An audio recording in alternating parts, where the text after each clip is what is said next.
नमस्कार प्रेक्षकांनो, मालिकेच्या आजच्या भागामध्ये आपल्याला पाहायला मिळणार आहे की काव्या म्हणत असते, काय देशमुख, प्रत्येक वेळेस तुम्हाला कळतं ना मी काय बोलते ते. आता मी मनात बोलले होते ना, मला लग्न हवंय म्हणून. मग ते तेवढं कसं तुम्हाला कळलेलं नाहीये?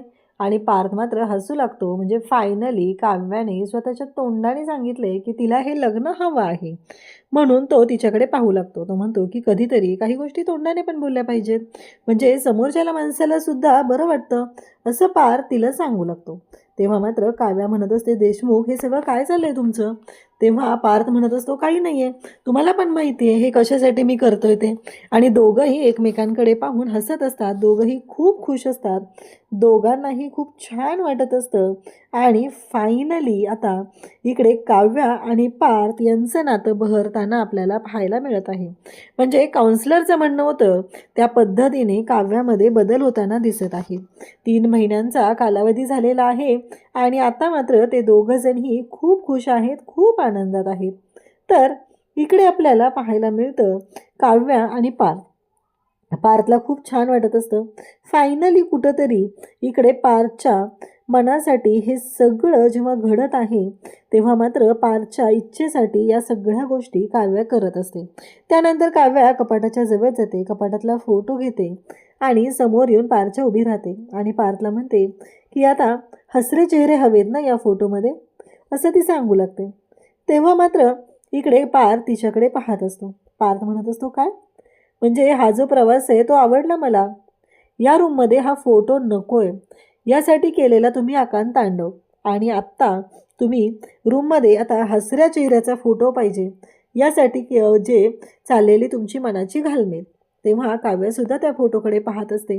पार्थलाही खूप छान वाटत असतं. पार्थ तिला म्हणत असतो, बरोबर आहे ना मी काय म्हणतोय ते. आणि खरंच ते बरोबर असतं, कारण ज्या गोष्टी घडत असतात त्या म्हणजेच काव्यामध्ये झालेला बदल. काव्या ज्या पद्धतीने पार्थसाठी रिॲक्ट होत होती आधी, आणि आत्ता तिच्यामध्ये होणारा बदल तिच्यासाठी पार्थ म्हणजे हे सगळं सर्वस्व आहे. या सगळ्या गोष्टी तिच्यासाठी खूप महत्त्वाच्या आहेत, हे आता ती दाखवत असते. तो फोटो हातात घेऊन हसत असते, त्या फोटोकडे पाहत असते आणि त्या फोटोतील आठवणींमध्ये ती हरवून जात असते. तेव्हा पार्थने तिचा गाल ओढलेला असतो, अगदी प्रेमाने तिचा गाल ओढलेला असतो आणि त्यामुळं तिला मात्र खूप छान वाटलेलं असतं. दुसऱ्या दिवशी मानिनीची, त्याचबरोबर इकडे पिहूची खूप धावपळ चाललेली आहे. मानिनी कोण येते कोण राहिले या सगळ्या गोष्टी पाहत आहे. तर इकडे आता ती पिहूकडे येते आणि पिहूला म्हणू लागते की काय चाललंय तुझं, म्हणजे कशासाठी एवढा सगळा गोंधळ तुझा सुरू आहे. तेव्हा मात्र पिहू म्हणत असते की ह्या ज्या बाईट्स आहेत ना, हे सगळं तुला माहिती आहे ना कशासाठी करायचं आहे. जीवादादा आणि काव्या वहिनीसाठी करायचं आहे ना, मग त्यांच्यासाठीच या सगळ्या गोष्टी मी करत आहे, असं म्हणत ती मानिनीला सांगत असते. तेव्हा ती म्हणते की जा ना, जीवा आणि नंदिनी त्यांचं आवरून झाले का बघ, आणि तू पण आवरून घे. तेव्हा ती म्हणते, अगं ते दोघंजण काय करत असतील माहिती आहे का तुला, ते दोघंजण बोलत बसलेले असणार आहेत, दुसरं ते दोघं काहीच करत नाहीत, असं ती सांगू लागते. तेव्हा मानिनी म्हणते, पिहू खूप आगाऊ होत चाललेस ग. पिहू म्हणते, नाही ना तसं नाही आहे मामी, असं म्हणत ती बोलायला सुरुवात करते.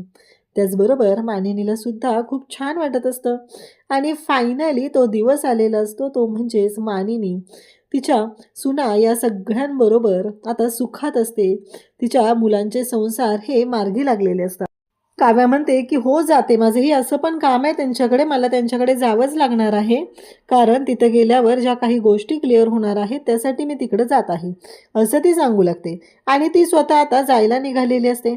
आणि त्याचबरोबर इकडे आपल्याला पाहायला मिळतं की पिहूला खूप छान वाटत असतं. फायनली या सगळ्या गोष्टी ज्या पद्धतीने घडत असतात ते मात्र खूपच भारी असतं. आणि त्याच वेळी इकडे आता मानिनी म्हणते, जा बरं पटकन आवरून घे, त्यांच्या दोघांचंही आवरून झालंय का बघ, कारण ज्या गोष्टी तू करत आहे त्याचा गोंधळ काय होईल तुला माहिती आहे का, असं ती सांगू लागते. आणि त्याच वेळी इकडे आता नंदिनी आणि जीवा दोघंही बोलत असतात. नंदिनी म्हणते, काय हा पसारा मांडून ठेवलाय. जीवा म्हणतो, अगं तुझ्यासाठी हे सगळं केलेलं आहे, तूच तर मला सांगितलं होतं ना की तुझ्यासाठी साडी सिलेक्ट करायची आहे, आणि मग हे सगळं काय केलेलं आहेस. तेव्हा इकडे जीवा म्हणतो, अगं हे बघ, ही साडी मी तुझ्यासाठी घेतलेली आहे, ही साडी तू नेस.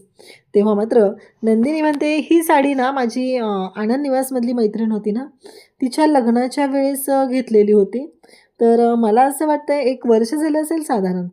आणि तिचं लग्न, तिचा जो गोंधळ होता, त्या सगळ्या गोष्टी मला सगळ्या व्यवस्थित माहितीच आहेत, असं ती सांगू लागते. तेव्हा मात्र इकडे जेव्हा नंदिनीला म्हणत असतो, "एवढं, एवढं सगळं लक्षात आहे तुझ्या?" तेव्हा ती सांगते, की "हो, एवढ्या सगळ्या गोष्टी माझ्या लक्षात आहेत." तेव्हा ती सांगत असते, "पण तेव्हा ना खूप घाईचा दिवस होता. त्या दिवशी ना मी ना खूप घाईत होते. पण एक बाईकवाला मुलगा होता ना, तो मला अगदी कट मारून गेला आणि त्यानंतर पुढे जाऊन वरती हात करून तो सॉरी म्हणाला." तेव्हा जीवा म्हणतो, की "हो, मी त्या दिवशी खूप घाईत होतो आणि मी पण एका मुलीला कट मारला होता आणि मी सॉरी म्हणालो होतो." नंदिनी म्हणते, की "तो सॉरी म्हणाला मी म्हणून त्या दिवशी त्याला सोडून दिलेलं आहे. नाहीतर मी एवढं सहजासहजी त्याला सोडून नसतं दिलं." तेव्हा जीवा म्हणतो, की "तुला आठवतंय का त्या बाईकचा रंग कोणता होता?" तेव्हा नंदिनी म्हणते, "हां, ब्लॅक कलर होता." जीवा म्हणतो, "तुला माहिती आहे का, आपल्या पण बाईकचा कलर ब्लॅकच आहे." नंदिनी हसू लागते, "म्हणजे?" जीवा म्हणतो, की "तो बाईकवाला मी होतो." आणि नंदिनी त्याच्याकडे पाहतच राहते. तेव्हा मात्र नंदिनीला खरं तर धक्का बसलेला असतो, की हे सगळं काय आहे? कारण तेव्हा नियतीलाच आपली भेट घडवायची होती. म्हणून नियतीने आपली भेट घडवलेली आहे, असं नंदिनी सांगू लागते. आणि तेव्हा इकडे जीवासुद्धा म्हणत असतो, "बघितलं ना, माझ्या पण डोक्यात राहतं थोडं-थोडं." आणि नंदिनी हसत असते. नंदिनी म्हणते, "मी साडी सिलेक्ट केली आहे. मला कोणती साडी नेसायची आहे ना, ती मी सिलेक्ट केलेली आहे." तेव्हा जीवा म्हणतो, "मग हे कशाला मला करायला सांगितलंस तू? माझा पण वेळ घालवलास ना तू." आता नंदिनी म्हणते, "हे कोण आवरणार?" जीवा म्हणतो, "मीच." आणि मग नंदिनी कपाट उघडते आणि कपाटातून साडी काढते. म्हणजे जी साडी तिच्यासाठी जीवाने घेतलेली असते ती साडी. आणि त्यानंतर आणखी एक गोष्ट घडते, ती म्हणजे जीवाने आता मार्कर पेन घेतलेला असतो आणि तो म्हणतो, की "आता आपण ना दोघं एक झालेलो आहोत आणि त्याचवेळी आपल्याला आता एकत्र येणं गरजेचं आहे." म्हणजे जीवान नंदिनी अ, जी नंदिनी असं तो लिहितो आणि मग नंदिनी ते पाहत राहते आणि मग त्याच्याकडे पाहतच असते. तेव्हा मात्र जीवा म्हणतो, "आता काय पाहतच राहणार आहे का काय करणार आहे दुसरं?" तर ती म्हणते, की "हो, करणार आहे." आणि मग दोघींकडे तो तिच्याकडे पाहत असतो आणि त्याचबरोबर इकडे जीवा आता तो पसारा आवरायला घेतो. नंदिनीने कपाटातून साडी काढलेली असते आणि त्याचबरोबर नंदिनी म्हणत असते, की "ही साडी मी नेसणार आहे." जीवा म्हणतो, "ही साडी?" तेव्हा नंदिनी म्हणते, "हो, ही साडी तुम्ही मला पहिल्या पगारातून दिलेली आहे. म्हणून मला ही साडी खूप आवडते आणि साडी देणाराही आवडतो. त्याच्यात तर मी प्रेमात पडले." तेवढ्यातच काव्या तिथे येते आणि काव्या म्हणू लागते, की "हे सगळं जे काय ना ते थांबवा. चला आधी मला तुमचे फोटोज घ्यायचे आहेत. छान अशी पोज द्या बरं." असं पिहू सांगू लागते. आणि मग पिहूचं ऐकून दोघंही जवळ उभे राहिले असतात. पिहू म्हणते, "आता हे पण मीच सांगायचं का? जीवा दादा, खांद्यावर हात ठेव ना. छान फोटो काढायचा आहे ना." आणि मग जीवा नंदिनीच्या खांद्यावर हात ठेवतो आणि फोटो काढू लागतो. तेव्हा मात्र पिहू काव्याच्या रूममध्ये येते. काव्यासाठी आता तिथे एक सुंदर असा दागिना घेऊन आलेला असतो, तो म्हणजे पार्थ. "हे दागिने घाला." तेव्हा काव्या म्हणते, "नाही, आज मी कोणताच दागिना घालणार नाहीये." तेव्हा पार्थ म्हणतो, "का, काय झालं?"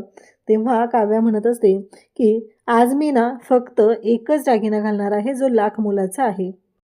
काव्याने जे काव्यार्थ नावाचं मंगळसूत्रासाठी पेंडंट बनवलेलं होतं, ते पेंडंट मंगळसूत्रामध्ये हे करून म्हणजे त्याला काळी पोत लावून ते मंगळसूत्र तयार केलेलं असतं आणि तो फोटो काव्या इकडे पार्थला दाखवत असते आणि पार्थला म्हणत असते, "हे मंगळसूत्र मी घालणार आहे." तेव्हा पार्थ पाहतच राहतो. पार्थ म्हणतो, "काय? तुम्ही हे मंगळसूत्र घालणार आहात?" आणि त्याचबरोबर पार्थ मात्र तिच्याकडे बोलत असतो, म्हणत असतो, "खरंच, म्हणजे मी तेव्हा तुम्हाला हे पेंडंट दिलं होतं, तेव्हा तुम्हाला मी स्वातंत्र्य आहे म्हणून सांगितलेलं होतं आणि त्याचबरोबर तुम्ही ते दाखवलं पण आणि आज तुम्ही स्वतःहून अ, हे सगळं जे काही केलेलं आहे त्याचं मंगळसूत्र बनवले. खरंच खूप छान वाटतंय." असं तो सांगू लागतो. तेव्हा मात्र इकडे काव्यासुद्धा खुश झालेली आहे आणि पार्थही खुश आहे. मग काव्याने त्याचं मंगळसूत्र बनवलेलं आहे या गोष्टीचा पार्थला सुद्धा खूप अभिमान वाटत आहे.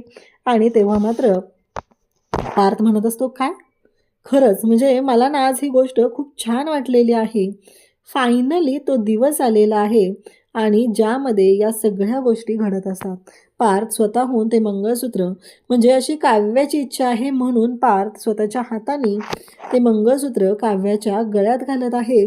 आणि काव्याचंही म्हणणं आहे की तुम्ही स्वतःहून तुमच्या हाताने ते मंगळसूत्र माझ्या गळ्यात घातलं पाहिजे. आणि पार्थने ते मंगळसूत्र काव्याच्या गळ्यात घातलेलं आहे. खरं तर ही खूप मोठी गोष्ट आहे. आणि फायनली तो दिवस उजडलेला आहे की काव्या आणि पार्थ दोघंही एकत्र आलेले आहेत आणि खऱ्या अर्थाने त्यांच्या आयुष्याची सुरुवात होत आहे. आणि त्यावेळेस पार्थ आरशाच्या समोर काव्याकडे पाहत असतो. काव्याच्या गळ्यात ते मंगळसूत्र खरंच खूप सुंदर दिसत असतं. काव्यासुद्धा खूप सुंदर दिसत असते.